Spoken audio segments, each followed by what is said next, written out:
ನಾಸೀರ್ ಹುಸೇನ್ ಪಾತ್ರ ಏನು ಸರಿ ಅವ್ರ ಬಗ್ಗೆ ನಾಸೀರ್ ಹುಸೇನ್ ಅವ್ರ ಪಾತ್ರ ಏನು ಅನ್ನೋದನ್ನ ಇನ್ನೂ ತನಿಖೆಯಲ್ಲಿ ಹೊರಗೆ ಬರಬೇಕಾಗಿದೆ. ಆದರೆ ಮೇಲ್ನೋಟಕ್ಕೆ ತುಂಬ ಸ್ಪಷ್ಟವಾಗಿದೆ. ಯಾರು ರಾಷ್ಟ್ರದ್ರೋಹಿ ಘೋಷಣೆಗಳು ಕೂಗಿದ್ರು ಅವ್ರಿಗೆ ಬೈದೇನೆ, ಅವನು ಹಿಡಿದು ಪೊಲೀಸ್ನವ್ರು ಕೊಡ್ದೇನೆ, ಯಾವ ಪತ್ರಕರ್ತರು ಈ ಪ್ರಶ್ನೆ ಕೇಳ್ತಾರೆ ಪಾಕಿಸ್ತಾನ್ ಜಿಂದಾಬಾದ್ ಅಂತ ಕೂಗಿದ್ದಾರೆ, ಅವ್ರ ಬಗ್ಗೆ ಏನು ಹೇಳ್ತೀರಿ ಅಂತಂದಾಗ ಪತ್ರಕರ್ತರಿಗೆ ಅಪಮಾನ ಮಾಡಿದ್ರಲ್ಲ. ಹಾಗಾಗಿ ನಾಸೀರ್ ಹುಸೇನ್ ಅವರು ರಾಜ್ಯಸಭಾ ಸದಸ್ಯರಾಗಿ ಆಗೋದಕ್ಕೆ ಅವರು ಅಯೋಗ್ಯರು ಅನ್ನೋಂಥ ಮಾತನ್ನು ಈ ಸಂದರ್ಭದಲ್ಲಿ ಹೇಳಕ್ಕೆ ಇಷ್ಟಪಡ್ತೇನೆ.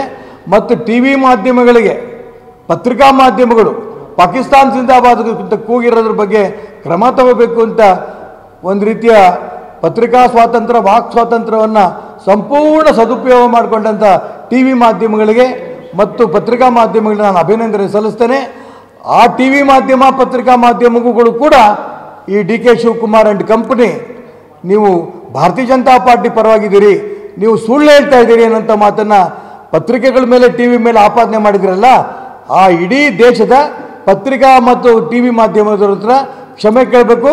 ಮತ್ತು ಪತ್ರಿಕಾ ಮತ್ತು ಟಿ ವಿ ಮಾಧ್ಯಮದ ರಾಷ್ಟ್ರೀಯ ಒಂದು ಸಮಿತಿಗಳೇನಿದೆ ಆ ಸಮಿತಿಯವರು ಈ ರೀತಿ ಯಾವ ಕಾಂಗ್ರೆಸ್ಸಿಗರು ಈ ರೀತಿ ಭಾರತೀಯ ಜನತಾ ಪಾರ್ಟಿ ಪರವಾಗಿರೋಂಥ ಟಿ ವಿ ಮಾಧ್ಯಮಗಳು, ಪತ್ರಿಕಾ ಮಾಧ್ಯಮಗಳು ಪಾಕಿಸ್ತಾನ್ ಜಿಂದಾಬಾದ್ ಅಂತ ಘೋಷಣೆಗಳು ಕೂಗಿಲಿದ್ದರೂ ಕೂಡ ಸುಳ್ಳು ಹೇಳಿದೆ ಅಂತ ಹೇಳಿದಾರಲ್ಲ, ಆ ರಾಷ್ಟ್ರೀಯ ಪತ್ರಿಕಾ ಸಂಘದವರು, ಟಿ ವಿ ಸಂಘದವರು ಕೂಡ ಡಿ ಕೆ ಶಿವಕುಮಾರ್ ವಿರುದ್ಧವಾಗಿ ಮತ್ತು ಪ್ರಿಯಾಂಕಾ ಖರ್ಗೆ ಅವರಿಗಾಗಿ, ಲಕ್ಷ್ಮೀ ಹೆಬ್ಬಾಳ್ಕರ್ ವಿರುದ್ಧವಾಗಿ ಕ್ರಮವನ್ನು ಕೈಗೊಳ್ಳಬೇಕು ಅಂತ ಅವ್ರಿಗೂ ಕೂಡ ನಾನು ಪ್ರಾರ್ಥನೆ ಮಾಡ್ತೇನೆ.